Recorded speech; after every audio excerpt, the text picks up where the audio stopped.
ব্যয়ের জন্য রসিদ বা বিল বাউচার বাধ্যতামূলক করা, রসিদ ছাড়া কোনো খরচকে অনুমোদন না দেওয়া,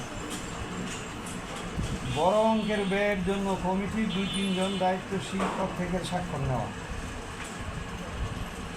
প্রয়োজনে ছোটোখাটো একটি নিরীক্ষা কমিটি গঠন করা বা করানো বা কোনো নিরপেক্ষ সদস্য দিয়ে হিসাব পরীক্ষা করা।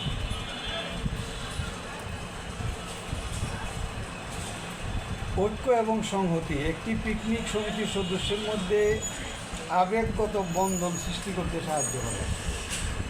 শুধুমাত্র কাজের মাধ্যমে সম্ভব নয়, শক্তিশালী আন্তরিক সম্পর্ক এবং যে কোনো সাংগঠনিক দ্বন্দ্ব মোকাবেলা করতে বা বড় কোনো প্রকল্প সফল করতে সহায়তা করে।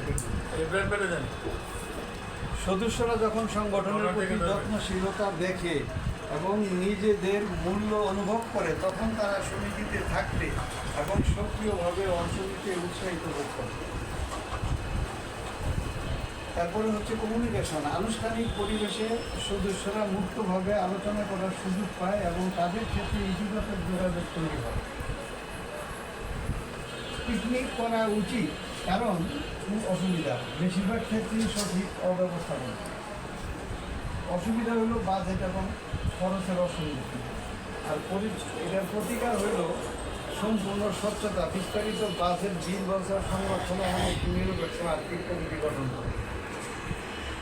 আয়োজনের একটা চাপ থাকে, এটা একটা অসুবিধা। সুবিধা হলো পিকনিক, এটা সুবিধাতে রূপান্তরিত হবে যদি পিকনিকের কাজকে ছোট ছোট উপকমিটিতে ভাগ করে দায়িত্ব বন্টন করে দেওয়া যায়, যেমন খাদ্য কমিটি, পরিবহন কমিটি,